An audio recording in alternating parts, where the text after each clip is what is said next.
presenté ante el Congreso del Estado la solicitud de licencia temporal al cargo de gobernador. A pesar de que las autoridades de Estados Unidos desde el 28 de abril pasado pidieron su captura y extradición por sus nexos con el cártel de Sinaloa, el gobierno federal decidió pasar por alto la petición formal para aprehenderlo. Rechazó que haya pruebas en su contra y decidió protegerlo. Para los Estados Unidos, sin embargo, el amigo del expresidente Andrés Manuel López Obrador es un entusiasta colaborador del cártel, junto con otros 9 servidores públicos de su gobierno. Rocha Moya le debe al cártel el financiamiento para la campaña que lo llevó al triunfo electoral, le brindó protección para sus actividades criminales y hasta le entró al trasiego de drogas. Y ya con la buena relación, convirtió a Griselda López, la mamá de 2 de los chapitos, en la principal contratista del gobierno de Sinaloa en materiales de construcción para las obras institucionales. A pesar de las acusaciones, para el gobierno federal mexicano los señalamientos no son válidos. Así que la Fiscalía General de la República inició su propia investigación en torno a Rocha Moya y coacusados. Y según el último corte de caja de la dependencia, no hay pruebas de los delitos que se le imputan. Así que nada de entregar a Rocha a Estados Unidos. A pesar del costo en la relación bilateral y de las advertencias del vecino país de que no tolerarán la protección a criminales y también irán contra autoridades mexicanas. This includes members within the Mexican government who shield CJNG leadership from justice and facilitate drug trafficking, money laundering, and violence. CJNG's actions have resulted in the deaths of thousands of Americans. La mayoría de los presuntos cómplices de Rocha Moya también gozan de protección. El exsecretario de Gobierno y actual senador morenista Enrique Insunza tampoco aparece, pero bien que cobra su sueldo íntegro como legislador. Solo 2 exfuncionarios decidieron rendirse a la justicia estadounidense. El general Gerardo Mérida Sánchez, exsecretario de Seguridad Pública de Sinaloa. Se entregó el 11 de mayo pasado, acusado de proteger a los líderes del cártel de Sinaloa. Ese mismo mes lo hizo Enrique Díaz Vega, el exsecretario de Finanzas de Rocha Moya, para cooperar con los estadounidenses. Silvia Otero, Azteca Noticias. Pues hay aparte de lo que ha ocurrido en estos 100 días, que resulta, mire, le diría sorprendente, inaudito, pero ¿qué puede sorprender? ¿Qué puede llamar a sorpresa? Son 100 días y en México no pasa nada. Nadie toca, al contrario, el gobierno de Morena protege, solapa, encubre a Rocha Moya y compañía. Sergio Sarmiento, Sergio, ¿cómo siempre estás? Un gusto estar aquí con Ricardo y Héctor. Muy buenas noches. Héctor de Mauleón, querido. ¿Qué tal? ¿Cómo estamos? Buenas noches, señor Rafael. Qué gusto. ¿Cómo estás, Ricardo? Muy buenas noches. 100 días y contando, Sergio. Pues sí, a ver, 100 días con el argumento por parte del gobierno de que no hay pruebas. Porque es que los gringos no nos están mandando pruebas y nosotros investigamos y no hemos encontrado nada. Pero a ver, vamos a ver realmente cuál es la situación, qué pruebas tenemos, qué pruebas hay, qué pruebas argumenta el Departamento de Justicia de los Estados Unidos que hay. Lo primero que hay que recordar es que esta no fue simple y sencillamente unas órdenes de detención que haya girado el Departamento de Justicia. Hay un gran jurado en Nueva York que revisó las pruebas disponibles. ¿Qué es un gran jurado? Un gran jurado es precisamente un grupo de ciudadanos que revisa cuántas pruebas hay en un caso determinado. Esa es la función del gran jurado. Ahora, ¿qué nos dice también pues el sistema jurídico de Estados Unidos? Para emitir una orden de detención necesitas una probable responsabilidad. Para emitir una orden de condena o una sentencia de condena cambia completamente la regla y lo que necesitas es una determinación inequívoca de que la persona es responsable. ¿Cuáles son los indicios? ¿Cuáles son las pruebas de probable responsabilidad? Hay muchas. Están las declaraciones del Mayo Zambada después de que fue secuestrado y entregado a las autoridades de Estados Unidos, que dijo que iba a estar en una reunión, que ahí lo secuestraron, que en esa reunión iba a estar Rubén Rocha Moya. Rubén Rocha dice que él no estaba ahí, que estaba en Estados Unidos. No le pidió permiso al Congreso de Sinaloa para ir a Estados Unidos, Unidos después dice que... Y además jamás ha demostrado que estuviera en Dice Estados que iba en un avión privado, pero pues nunca se ha molestado en presentar pues los documentos que comprobarían que efectivamente no estaba allá. Sabemos que Héctor Melesio Cuen, que sí estaba en la reunión, fue asesinado. Sabemos que la la Fiscalía General de Sinaloa mintió sobre ese tema. Sabemos que el gobierno de Estados Unidos dice que hubo una reunión de Rubén Rocha Moya con representantes de los Chapitos o con los mismos Chapitos, y que lo que les pidió Rubén Rocha Moya fue que lo apoyaran a ser electo. Y sabemos que en las elecciones del 2021 hubo un operativo en que secuestraron candidatos, es público, y en el que secuestraron operadores de la oposición, y en que los criminales les decían, bueno, pues es que ya una vez que gane Rubén Rocha, entonces ya pueden estar tranquilos.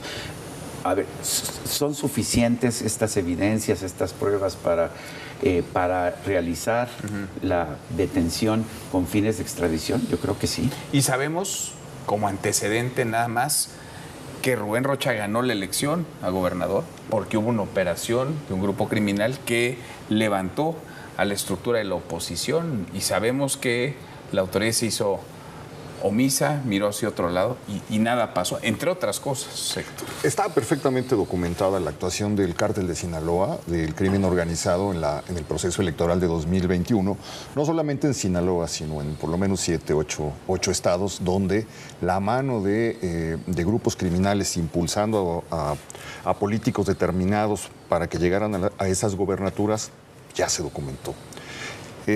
Me llama la atención que van 100 días en los cuales no tenemos ninguna noticia de los 10 de los 9 de los 10 personajes señalados. Gerardo Mérida se entregó, se ha pospuesto su audiencia, pues ya sabemos que está ahí. Los otros no han aparecido, no han sido mencionados. Se dijo que Enrique Díaz ya estaba en Estados Unidos. Los reportes periodísticos indican que no aparece en ningún registro penitenciario ni judicial de Estados Unidos. Lo cual no significa que no esté como testigo protegido. No sabemos. En Estados Unidos. No. O sea, es decir, no hay información sobre él, y tampoco hay información sobre, bueno, pues, apareció por ahí el senador Enrique Insunza, que nos comunica sus lecturas, lo que está leyendo, lo erudito que es, de vez en cuando, pero del resto no sabemos. Y mientras... Como no, Rubén Rocha le gusta bailar allí en Badiraguato. Sí, apareció el video, aunque después se dijo que no había manera de fechar, que podía ser un video anterior. Pero realmente pues no tenemos claro, por ahí puso un tuit, etcétera, pero no tenemos claro qué pasa con este grupo de personas. Y al mismo tiempo, desde que se fue o se llevaron o entregaron en esta operación oscura al Mayo Zambada, tenemos 3.500 muertos en Sinaloa, tenemos 4.000 desaparecidos, tenemos 9.000 coches robados, tenemos 4.500 negocios, más de 4.500 negocios cerrados temporal o definitivamente. Lo que no tenemos es noticias del grupo político que estaba en el centro de todo esto y que ha sido protegido, que lleva 100 días bajo la férrea protección del gobierno de Moreno. Y además no queda claro, ya 100 días después, si pidió licencia. ¿Para qué pidió licencia Rubén Rocha?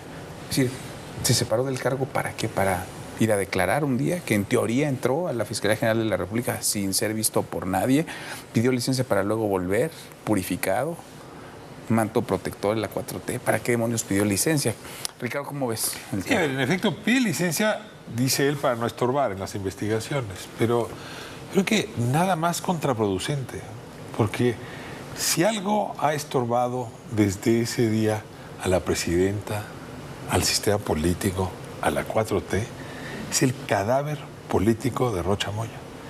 En efecto, aquí estamos reclamando que la justicia no lo llame a cuentas, pero algo que ni la presidenta puede lograr es que el país entero no haya ya dado por un hecho que ese señor y sus cómplices, pues en efecto, por todas las pruebas que aquí se han relatado, y por la enorme complicidad que el sistema le ha prestado, es responsable de lo que se le acusa. En realidad lo sorprendente, ya no desde el punto de vista legal o incluso jurídico, sino es lo que sucede políticamente. Si uno mira el desempeño de las preferencias o de la aprobación al gobierno, a Morena, a la propia presidenta Sheinbaum, el peso que ha significado Rocha, que va jalando a ese movimiento de la Cuarta Transformación semana a semana, es muy impresionante. Cada vez que el tema surge a la luz, la presidenta pierde prestigio, pero sobre todo Morena lo pierde más. Y no solamente este cadáver exquisito, digamos, está lastimando a la presidencia de la República, ha sido, desde mi punto de vista, el acto más lesivo en contra de la Fiscalía General de la República. O sea, sí tenía Ernestina Godoy un gran desafío, porque le habían entregado una fiscalía hundida varios metros bajo tierra por la inutilidad, la ineficiencia, la incapacidad de Alejandro Gertz Manero, y además porque se había prestado a una serie de cochupos de orden político. Uno se esperaba que Ernestina pudiera, Godoy, sacar de ahí a la fiscalía, y en realidad este caso arrojó a Ernestina Godoy a la misma cuneta donde se encontraba Alejandro Gertz. Entonces, claro, la gran pregunta que uno se hace es: ¿por qué tendría un gobierno cualquiera que soportar tanto peso muerto? Hay dos explicaciones, que son las que nos repiten una y otra vez, y es que si sueltan a Rocha Moya, si le entregan a Estados Unidos a Rocha Moya, entonces Estados Unidos va a tener una agenda para ir por todos los demás. Es un poco el argumento Cienfuegos. Si entregan a Cienfuegos, mañana van a venir por el presidente de la República. Y el argumento Sheinbaum, que lo dijo en el Monumento a la Revolución. Este es como el primer tema. Entonces, no han llegado a un acuerdo con Estados Unidos para ponerle un cortafuegos. Este es el argumento 1. El argumento 2, que es el real que te dicen en voz baja, es que Rocha Moya y sus contubernios con los chapitos, con los mayos, permitieron tener el Estado en paz. Y que si esto está hecho un polvorín, es porque se llevaron al Mayo y porque detuvieron los chapitos, pero que el status quo previo era mejor y que Rocha era garante de ese status quo. Sí. Y lo que dicen es, si ahora se llevan a Rocha, entonces esto se va a poner mucho peor. Es un terror. Los dos argumentos son de una enorme perversidad, cuando la única salida que tendría que hacer es retirar ese cadáver exquisito y pues enterrarlo, para que el país y el Estado de Sinaloa den la vuelta que no ha dado. A menos que entregar ese cadáver implique entregar al partido en sí o al líder del partido. Implica totalmente, y además pues ahí hay otras dos señales muy raras, que es la actuación de la Fiscalía General de la República en el caso Rufo, y la actuación reciente de la Fiscalía General de la República en el de Ángel Aguirre, el exgobernador de Guerrero, vinculados al caso Ayotzinapa. Entonces van por dos gobernadores, uno que gobernó hace 40 años y otro que estuvo involucrado hace 12 en el caso de Ayotzinapa, que no tocaron jamás, que no dio pruebas de irse, que se presenta en la audiencia en silla de ruedas, enfermo de diabetes, con cáncer, con hipertensión. Y que lo metan al altiplano porque hay riesgo de que se fugue. Entonces, pues esa es la fiscalía, a la que... O sea, persigue a adultos mayores, ¿no? Persigue a quien políticamente le convenga. O sea, no podemos hacernos tontos en eso. Esa es la fiscalía que en todo caso juzgaría a Rocha, juzgaría a los 10 involucrados en esto en Sinaloa. Es la fiscalía que dice, Estados Unidos no tiene por qué pedirnos cuentas, lo vamos a hacer aquí. Pues esa es. Pero ve la discrepancia en el caso de Rufo con el caso de Rocha Moya, es realmente increíble, con los casos que han rodeado a Rocha Moya. La audiencia del Mayo Zambada, que yo supongo que el Mayo Zambada era un narcotraficante de cierto peligro y de cierta relevancia, fue pública. Todo el mundo pudo entrar, escuchar lo que se dijo, las pruebas que se presentaron, los argumentos que se manifestaron.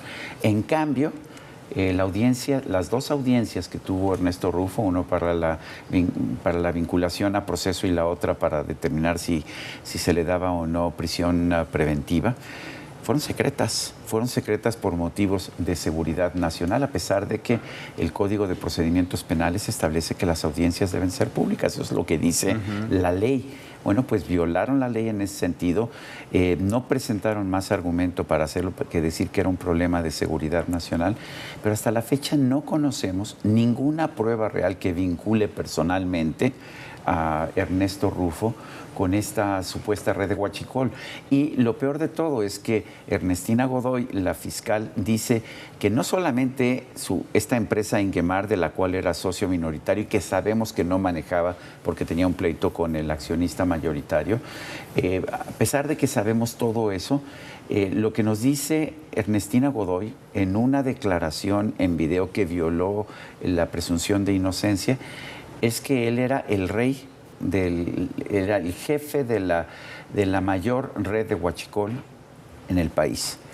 Y lo que pasa es, a ver, yo estuve este fin de semana en Ensenada, hablé con varios empresarios que lo conocen y lo que me dicen, a ver, si manejaba la mayor red de huachicol de un delito que ha generado 600 mil millones de pesos, pues ¿dónde estaba el dinero? Yo alguna vez comí con él, llegó sin escoltas, no conozco su casa, pero la gente me dice, es una casa normal de allá de Ensenada, o sea, si tiene 100 mil millones de pesos no se le notan. Y finalmente le congelaron las cuentas con el argumento de que su empresa le había dado 18 millones de pesos, que además resulta que es un préstamo. No sé, como que no tiene mucho sentido. Pero es un doble rasero y si lo extendemos al caso Amaru Campos, pues evidentemente hay una doble Yo con el intención. caso Aguirre sí tendría alguna diferencia, porque, a ver, en el caso Aguirre tenemos dos aristas que vale la pena mencionar. Una es que en efecto hay una acusación precisa de que habría escondido evidencia, pruebas para proteger a un sobrino suyo. Información que, por cierto, estaba disponible desde 2014. Que habría borrado videos. Que habría borrado videos porque presuntamente eso podría vincular a un sobrino suyo que además tenía cierto nivel de influencia en la policía. Pero ese no me parece la arista más grande, la más importante. La más relevante es que no habría llegado este gobernador donde llegó sin el apoyo de Andrés Manuel López Obrador. O sea, es conocido, es público que había una alianza política con personajes muy importantes hoy de Morena, entonces de esa izquierda, vinculados con Ángel Aguirre. Entonces, claro, ahí sí me parece casi... José Luis Abarca, Incluido José Luis Abarca y la mujer. Es decir, sí me parece que pues es una aceptación tácita de que lo que hoy es Morena tenía ya desde ese momento acuerdos indebidos, insoportables en un sentido, con el crimen organizado encabezado por los Guerreros Unidos y eventualmente contra los Rojos, porque es justamente donde colocan esto. Y llega esto después de que la Comisión Nacional de Derechos Humanos, la de la señora Piedra, exculpa al ejército. Entonces exculpa al ejército y vuelven a llevar la acusación al estado de Guerrero para decir, este gobernador borró unos videos para quitarle responsabilidad a un sobrino que probablemente no aparecía en los videos. ¿No? No sabemos qué había o no en los videos. No sabemos. Pero lo que sí sabemos es que una de las mujeres que está como testigo protegido, una de las exfuncionarias, primero dijo que no sabía de los videos. Sí. Luego dijo que supo de los videos porque estaban dañados y no se veía nada, unos videos mudos. Y después dijo que no eran importantes. O sea, claro, dos técnicos, dije, también aparecieron, esto desde 2014, están dañados. Así es. Y de repente recordó que había recibido instrucciones de Ángel Aguirre. Sí, es una declaración realmente inverosímil. Pero vamos a regresar con Rubén Rocha Moya. Lo que es claro es que estamos viendo una fiscalía que se mueve de una forma con aquellos que son aliados del gobierno en este momento y de una forma completamente distinta con quienes no consideran aliados del gobierno.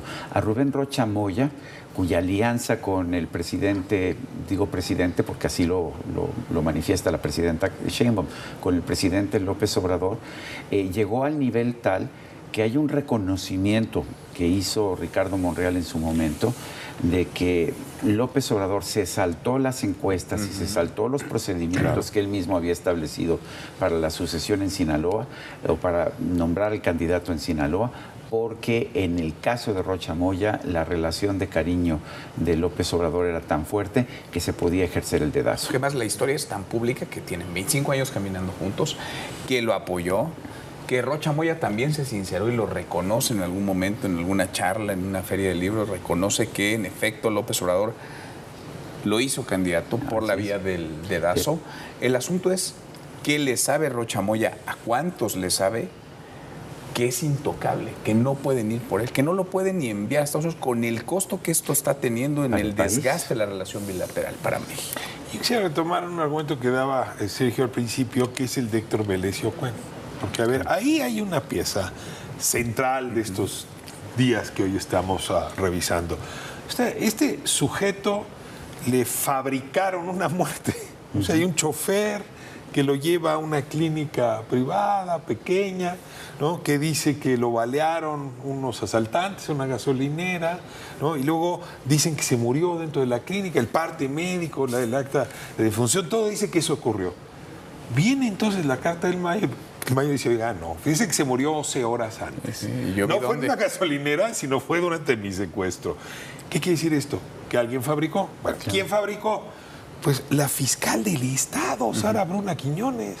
¿Y con quién? Con el vicefiscal y su ayudante. Sí. Cuando el asunto se vuelve insostenible y Sara Bruna Quiñones se cae, a la asistente del vicefiscal, a Zulema, la vuelve fiscal, es la fiscal actualmente. Y el otro sujeto, Dámaso Carmona, resulta que está señalado por la Corte de Nueva York como ser uno de los que estaban en la nómina de Guzmán López. A ver, vamos a decirlo claramente.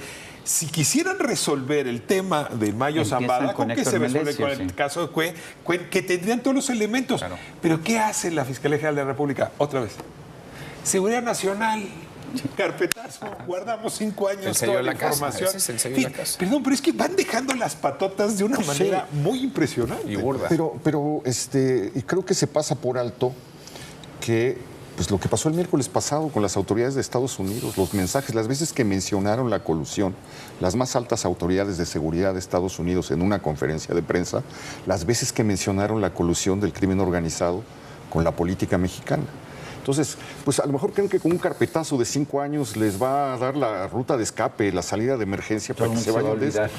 Pero no se están dando cuenta de cómo el cerco se está tendiendo alrededor.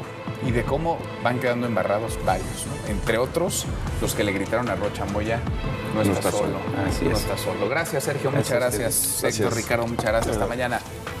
Pásenla muy bien.